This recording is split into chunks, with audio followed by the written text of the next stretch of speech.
Movie start होती है। Movie के स्टार्ट में हमें एक आदमी सपाला को दिखाया जाता है। यहाँ पर एरा हमें 1900 का दिखाया गया है। उस जमाने में स्लेड्स पर सफर करना बहुत ही नॉर्मल था। चीजों को एक जगह से दूसरी जगह पर ले जाने के लिए स्लेड्स राइड का यूज किया जाता था और इस राइड के लिए खास किस्म के डॉग्स को यूज किया जाता था। सपाला भी एक स्लेड राइडर था और उसके पास बहुत ही अच्छी किस्म की नस्ल के डॉग्स थे जो कि उसके सफर और उसके काम को बहुत ही ज्यादा इजी बनाते थे। एक दिन सपाला के पास एक नए पपी की बर्थ होती है। ये साइबेरियन हस्क का पपी था और ये डॉग काफी ज्यादा कमजोर होते हैं। सपाला का ये ख्याल था कि ये डॉग उसके किसी भी काम का नहीं है क्योंकि ये इस डॉग को बाकी डॉग्स के साथ स्लेड राइड पर लेकर नहीं जा सकता था। इसीलिए सपाला चाहता था कि वो इस डॉग को किसी और को दे दे, मगर सपाला की वाइफ ऐसा बिल्कुल भी नहीं चाहती थी क्योंकि वो सभी डॉग्स को अपने बच्चों की तरह रखती थी। सपाला की वाइफ इस डॉग का नाम टोगो रखती है और कहती है कि टोगो मुझे अपने बच्चों की तरह प्यारा है। ये सभी डॉग्स मेरे दिल के बहुत ज्यादा करीब हैं और मैं इनमें से किसी को भी अपने से दूर नहीं करना चाहती। हमें टोगो को एक मौका देना चाहिए। वैसे भी अभी ये बहुत छोटा है, हमें इतनी जल्दी इसके बारे में कोई भी कंक्लूजन नहीं निकालना चाहिए। अब सपाला ऐसा चाहता तो नहीं था मगर फिर भी वो अपनी वाइफ की बात को मानता है।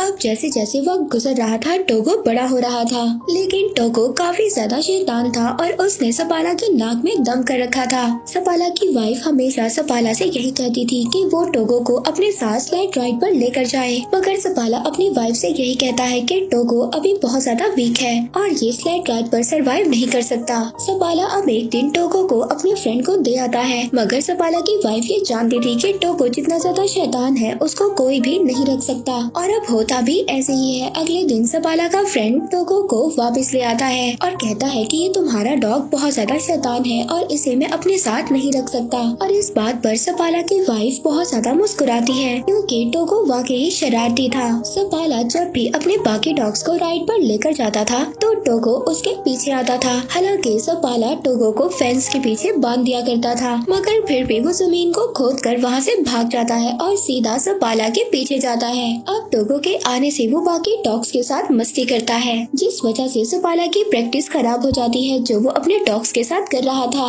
एक दिन वो पानी में भी गिर जाता है। सपाला उसकी शरारतों से तंग आ गया था, इसलिए अब वो टोगो को रूम में बंद कर देता है, मगर टोगो वहाँ से भी किसी तरह से बाहर निकल आता है। अब एक दिन सपाला अपनी एक फीमेल फ्रेंड को कन्विंस करता है कि वो टोगो को अपने पास रख ले। सपाला की फ्रेंड बहुत ज्यादा स्ट्रिक्ट थी, वो ये कहती है कि टोगो को रूम में ही रहना होगा। खैर सपाला को इस बात से अब कोई भी मसला नहीं था। वो अपनी फ्रेंड के पास टोगो को छोड़कर वहाँ से चला जाता है, मगर उनके जाने के थोड़ी ही देर बाद टोगो वहाँ पर विंडो का शीशा तोड़ता है और बाहर आ जाता है और सीधा दोबारा से सपाला के पास आ जाता है। सपाला टोगो को देखकर बहुत ज्यादा परेशान हो जाता है। वो नोटिस करता है कि टोगो के हाथ भी जख्मी हो चुके हैं और उनसे खून निकल रहा है, इसीलिए अब वो टोगो को घर तक ले जाने के लिए स्लेड पर बिठाता है, मगर टोगो स्लेड पर नहीं बैठना चाहता था। वो बाकी डॉग्स के साथ भागना चाहता था। अब इतनी ज्यादा कोशिश करने के बाद भी जब टोगो स्लेड पर नहीं बैठता तो सपाला उसको बाकी डॉग्स के साथ बांध देता है। अब कुछ दूर जाने के बाद सपाला ये नोटिस करता है कि टोगो काफी ज्यादा एनर्जेटिक है और वो बाकी डॉग्स की निस्बत बहुत ज्यादा स्पीड से भागता है और अब इसीलिए सपाला टोगो को सबसे आगे बांध देता है। टोगो अपनी स्पीड से बहुत ही जल्दी सबको घर पहुंचा देता है। सपाला टोगो को देखकर बहुत ज्यादा खुश होता है और हैरान भी। वो आकर अपनी वाइफ को बताता है कि टोगो कितना स्पीड में भागा। वो अपनी वाइफ को ये भी बताता है कि ये एक लीड डॉग है। वो टोगो को देखकर बहुत ज्यादा खुश हो रहा था। सपाला की वाइफ भी टोगो को देखकर बहुत ज्यादा खुश होती है। इसके बाद सपाला अपने शहर में टोगो की मदद से बहुत ज्यादा स्लेड रेसेस जीत जाता है और आहिस्ता आहिस्ता सपाला और टोगो बहुत ज्यादा फेमस हो जाते हैं। वक्त इसी तरह गुजरता रहता है और अब 12 साल हो चुके थे। हम देखते हैं कि टोगो अब काफी ज्यादा बूढ़ा हो गया था। एक दिन अपने सफर से वापस अपने शहर में आता है तो उसको ये बात पता चलती है कि शहर में एक बीमारी फैल चुकी है। उस बीमारी का नाम था डिप्थीरिया और वो बच्चों पर बहुत ज्यादा इफेक्ट हो रही थी। इस बीमारी से बच्चों की जान भी जा रही थी और सब लोग बहुत ज्यादा परेशान थे। अब मेयर वहाँ पर एक मीटिंग बुलाता है जिसमें सपाला भी जाता है। मेयर बताता है कि इस बीमारी का एक एंटीडोट भी है जो यहाँ से 600 किलोमीटर दूर नेवाडा में है, लेकिन वहाँ पर जाना बहुत ज्यादा खतरनाक है क्योंकि एक बहुत बड़ा तूफान आने वाला है। मेयर वहाँ पर सपाला से भी मौसम के बारे में पूछता है तो सपाला उसको जवाब देता है कि जब मैं वापस आ रहा था तो मौसम को देखकर डॉग्स भी घबरा रहे थे और टोगो भी बहुत ज्यादा घबरा रहा था। टोगो ने काफी साल बाद कुछ ऐसा किया है और अगर वो मौसम से घबरा रहा था तो हमें भी घबराना चाहिए। इसके बाद सपाला वहाँ से चला जाता है। सपाला जब बाहर आता है तो एक डॉक्टर उससे लिफ्ट मांगता है। अब सपाला उसको अपनी स्लेड पर हॉस्पिटल छोड़ देता है। हॉस्पिटल में जाकर सपाला देखता है कि सब बच्चे बहुत ज्यादा बीमार हैं और अगर मेडिसिन न लाई गई तो बच्चों की जान को भी नुकसान हो सकता है। अब ये सब देखकर सपाला सोच में पड़ जाता है। वो घर आकर अपनी वाइफ से कहता है कि मैं दवा लेने जरूर जाऊंगा। वो कहता है टोगो को भी मैं अपने साथ ले जाऊंगा। तब सपाला की वाइफ उससे कहती है कि टोगो अब 12 साल का हो चुका है और तुमने खुद ही कहा था कि टोगो अब इतना ज्यादा स्ट्रॉन्ग नहीं है और अब तो मौसम भी बहुत ज्यादा खराब है और मैं नहीं चाहती कि तुम उसकी मौत का रीजन बनो और तुम अपनी सारी जिंदगी इसी बात पर गुजार दो कि तुम्हारी वजह से टोगो मर गया। मगर सपाला तो टोगो के बगैर जाना ही नहीं चाहता था। वो अगली सुबह टोगो को लेकर अपनी वाइफ को गुड बाय बोलकर चला जाता है। अब जैसे जैसे सपाला और उसके डॉग्स आगे बढ़ रहे थे तूफान भी आगे बढ़ रहा था और हवा इतनी ज्यादा तेज थी सपाला को कुछ भी नजर नहीं आ रहा था। टोगो सबसे आगे था और सपाला अपने डॉग्स को आगे बढ़ने के लिए बोल रहा होता है क्योंकि इन्हें नेवाडा से मेडिसिन लेकर बहुत जल्दी वापस आना था। सपाला अपने डॉग्स के साथ बहुत ही गहरी ढलवान पर होता है। तभी टोगो वहाँ पर रुक जाता है लेकिन सपाला को कुछ भी समझ नहीं आ रहा था। सपाला जब आगे देखता है तो एक बहुत ही बड़ी खाई होती है। टोगो ने इस भयानक तूफान में भी उस गहरी खाई को देख लिया था और इसीलिए वो रुक गया था जिसकी वजह से सपाला और उसके बाकी डॉग्स की जान बच गई थी। तभी सपाला देखता है कि टोगो के पाँव में बहुत गहरी चोट लगी थी और उससे खून भी आ रहा था। अब पूरा दिन सफर करने के बाद सपाला और उसके बाकी डॉग्स एक आउटपोस्ट पर पहुंचते हैं। उस आउटपोस्ट पर एक लेडी डॉक्टर होती है। वो सपाला को बताती है कि टोगो अब 12 साल का हो चुका है और ये काफी ज्यादा वीक हो चुका है और इतना बड़ा सफर टोगो के लिए अच्छा नहीं है। मगर फिर भी अगले दिन सपाला और उसका लीडिंग डॉग टोगो आगे बढ़ते हैं। वहीं पर दूसरी तरफ हॉस्पिटल में बच्चों की हालत बहुत ज्यादा खराब हो रही थी। इधर सपाला अपने डॉग्स के साथ आगे बढ़ रहा था। वो शॉर्टकट्स ले रहा था ताकि वो जल्दी से अपने पॉइंट पर पहुंच सके। अब जब वो आगे देखता है तो आगे एक बहुत ही खतरनाक जमी हुई झील थी और दूसरी तरफ से खतरनाक तूफान भी उनकी तरफ बढ़ रहा था। मगर सपाला यहाँ पर डरता नहीं है। वो अपने डॉग से कहता है कि आगे बढ़ो इस बर्फीली झील से जो उनके कदमों से भी हिल रही थी। सपाला के डॉग्स बहुत तेजी से आगे बढ़ रहे थे और वो किसी तरह उस झील को पार कर लेते हैं। अब पूरा दिन सफर करने के बाद ये लोग एक और चेक पोस्ट पर पहुँचते हैं और वहाँ पर पहुँचकर आराम करते हैं। दूसरी तरफ हम देखते हैं कि सपाला की वाइफ मेयर के पास जाती है। वो बताती है कि नेवाडा से मेडिकेशन को भेज दिया गया है और वो रास्ते में ही सपाला को मिल जाएंगी। मगर सपाला तो शॉर्टकट से आगे बढ़ रहा है और अगर वो मेडिकेशन उसको ना मिली तो उसका सफर और भी ज्यादा बड़ा हो जाएगा। वहीं पर दूसरी तरफ हम सपाला को देखते हैं जो पूरा दिन सफर करने के बाद एक और चेक पोस्ट पर पहुंचता है।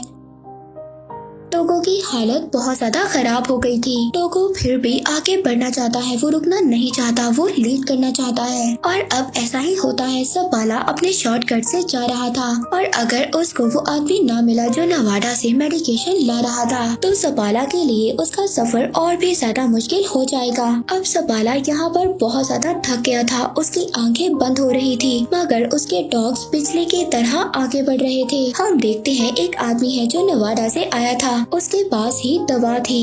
वो आदमी रुकता है मगर सपाला अपने डॉग्स के साथ आगे बढ़ रहा था। वो आदमी उसको आवाज भी देता है लेकिन सपाला अपनी हिम्मत होशी में होता है। यहाँ पर बहुत तेज हवा भी चल रही थी जिसकी वजह से सपाला उस आदमी की आवाज को नहीं सुन पाता। मगर टोगो ने यहाँ पर कुछ तो सुन लिया था। उस आदमी को ऐसा लग रहा था कि सपाला ने उसकी कोई भी बात नहीं सुनी और वो ऐसे ही आगे चला गया। मगर तभी वो आदमी देखता है कि सपाला वापस आ रहा था क्योंकि टोगो वहाँ यहाँ पर रुक गया था और अब सपाला के पास वो दवा थी जिसकी वजह से वो इतनी ज्यादा दूर आया था। अब वो दोनों आगे जाकर एक चेक पोस्ट पर रुकते हैं। सपाला का दोस्त उससे कहता है कि टोगो को यहीं पर छोड़ दो। मैंने ऐसे इन खतरनाक तूफान में अपने बहुत ज्यादा डॉग्स को खोया है और मैं ये नहीं चाहता कि तुम भी अपने इतने प्यारे डॉग टोगो को खो दो। लेकिन सपाला इस बात से मना कर देता है। वो कहता है कि टोगो मेरा लीड डॉग है और मैं इसके बगैर सफर नहीं कर सकता। और दोबारा से सपाला अपने डॉग्स के साथ सफर शुरू कर देता है। दोबारा से उनके सामने वही झील आती है जिस झील को सपाला ने अपने डॉग्स के साथ कल पार किया था और अब वो झील हिल रही थी। मगर ये लोग अगर इस झील पर से ना गए तो इनका सफर एक और दिन बढ़ जाएगा। सपाला अब ये फैसला करता है कि वो इसी रास्ते से आगे बढ़ेंगे। वो अपने डॉग टोगो को कहता है कि आगे बढ़ो। उसके सारे डॉग्स बहुत ही तेजी से उस झील को पार करने लगते हैं और अब उस झील में से पानी निकलना भी स्टार्ट हो जाता है। अगर ये लोग इसी झील में डूब गए तो सबके सब मर जाएंगे। मगर यहाँ पर टोगो और बाकी डॉग्स के स्पीड की वजह से वो लोग किसी न किसी तरह किनारे पर पहुँच जाते हैं। मगर जिस टुकड़े से ये डॉग्स आगे बढ़ने वाले थे तभी वो टुकड़ा हिलता है और किनारे से अलग हो जाता है। अब सपाला टोगो को उठाकर उस किनारे पर फेंक देता है और कहता है कि इस बर्फ के टुकड़े को खींचो। टोगो यहाँ पर बहुत ज्यादा जख्मी था मगर वो जख्मी होने के बावजूद भी अपना पूरा जोर लगाता है और सभी को किनारे पर ले आता है। अब ये लोग सबके सब उस जमी हुई झील से बाहर आ जाते हैं जहाँ पर ये सब लोग फंस गए थे। अब सपाला अपने डॉग्स को किसी न किसी तरह बचाकर एक चेक पोस्ट पर ले आता है जहाँ पर वही लेडी डॉक्टर भी थी। वो लेडी डॉक्टर जब टोगो को देखती है तो उसकी आंखों में आंसू आ जाते हैं। वो सपाला से कहती है कि तुम्हारा डॉग मर रहा है, इसकी हालत बहुत ज्यादा खराब है। वो यहाँ पर सपाला को भी उदास कर देती है क्योंकि टोगो सपाला को बहुत ज्यादा प्यारा था। अब सपाला रात गुजारने के बाद जब अगले दिन अपना सफर शुरू करता है तो वो टोगो को आगे नहीं बांधता बल्कि पीछे बांध देता है क्योंकि वो बहुत ज्यादा बीमार था और सफर भी नहीं कर सकता था। मगर फिर भी टोगो अपनी पोजीशन पर खड़ा हो जाता है। सपाला ये समझ जाता है कि टोगो अभी रेस्ट नहीं करना चाहता और वो अपनी जगह पर खड़ा होना चाहता है और ये अपना सफर खत्म करना चाहता है। वो टोगो को आगे बांध देता है जिसके बाद वो लोग अपना सफर शुरू करते हैं। आखिरकार कुछ घंटों के बाद तूफान इतना ज्यादा खतरनाक हो जाता है कि सपाला को कुछ भी नजर नहीं आ रहा था और न ही सपाला को रास्ता नजर आ रहा था। वो टोगो के पास जाता है और कहता है कि मुझे तो रास्ता नजर नहीं आ रहा, तुम्हें ही अब हमें रास्ता दिखाना होगा और नेक्स्ट पोस्ट तक जाना होगा। सपाला यहाँ पर अपने पूरे चेहरे को ढांप देता है जिसके बाद टोगो अब इनको आगे लेकर जाता है। मगर कुछ दूर जाने के बाद टोगो भी अब थक गया था। वो थक कर वहीं पर बैठ जाता है। अब सपाला उठकर टोगो के पास जाता है। वो टोगो से कहता है कि तुम्हें उठना होगा और हमें ये मेडिसिन लेकर जाना होगा और अगर हम आगे अपनी मंजिल तक ना बढ़े तो हम यहीं पर मारे जाएंगे। मगर टोगो उसकी बात का कोई भी रिस्पॉन्स नहीं कर रहा था। सपाला इस बात पर बहुत ज्यादा खुश था कि टोगो की वजह से उसकी जान बच गई। मगर टोगो उसकी बात का कोई भी रिस्पॉन्स नहीं कर रहा था। तभी एक आदमी लैंटर्न लेकर वहाँ पर आता है, यानी कि यहाँ पर टोगो ने अपना काम कर दिया था। उसने सपाला को चेक पोस्ट तक पहुँचा दिया था। वो ये देखकर बहुत ज्यादा खुश होता है क्योंकि टोगो की वजह से सबकी जान बच गई थी। अब सबके सब अंदर जाते हैं क्योंकि टोगो बहुत ही ज्यादा बेहाल होता है। उसकी हालत बहुत ज्यादा खराब होती है। यहाँ पर नाम का एक आदमी था जिसको सपाला की वाइफ ने भेजा था ताकि वो उस आउटपोस्ट पर पहुंचकर उस मेडिसिन को ले ले और जल्दी से उस मेडिसिन को लेकर वापस आ जाए जहां पर बच्चे बीमार हैं। रात को सबके सब रेस्ट करते हैं। इसके बाद सुबह को वो आदमी वो मेडिसिन लेकर निकल जाता है और कुछ ही देर के बाद वो नॉर्म सिटी पहुंच जाता है जहां पर एक रिपोर्टर उसका वेट कर रहा था क्योंकि ये बात न्यूयॉर्क सिटी तक पहुंच गई थी कि एक आदमी इतना बड़ा सफर तय कर बीमार बच्चों के लिए मेडिसिन लेने गया है। अब रिपोर्टर को ये लग रहा था शायद यही आदमी अपनी टीम के साथ वापस आया है और अब वो रिपोर्टर सपाला के बजाय उस आदमी का नाम अपनी न्यूज में छाप देता है। सपाला की वाइफ बहुत ही ज्यादा डिसअपॉइंट होती है। दूसरी तरफ टोगो भी काफी हद तक रिकवर हो जाता है।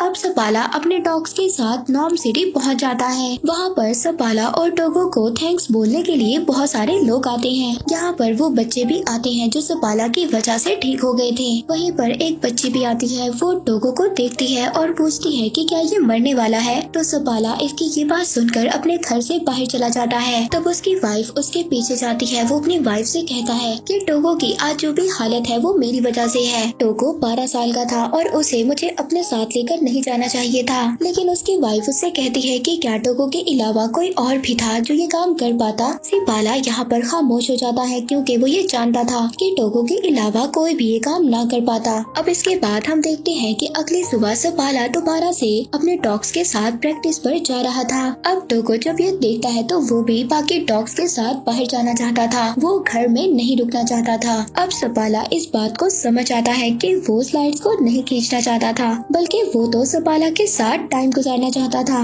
अब थोड़े वक्त के बाद टोगो बिल्कुल ठीक हो जाता है। सपाला अपनी वाइफ और टोगो के साथ लंबी सैर पर जाया करता था। 2 साल के बाद टोगो के कुछ बच्चे भी होते हैं जिन्हें वहाँ पर बहुत सारे मिशंस लेने आया करते थे। इन बच्चों की ब्रीड को एक नया नाम दिया गया था। वो था सपाला साइबेरियन। इसके बाद 1929 में टोगो की डेथ हो गई। उसके बाद भी सपाला डॉग्स को ट्रेन करता था लेकिन टोगो तो उसकी सिटी में बहुत ज्यादा फेमस डॉग था। तो ये थी टोगो की स्टोरी। हम देखते हैं कि टोगो ने इस स्टोरी में ये प्रूव किया कि इस दुनिया में सबसे ज्यादा वफादार और ख्याल रखने वाले सिर्फ डॉग्स ही होते हैं। और इसी के साथ ये मूवी यहीं पर एंड हो जाती है।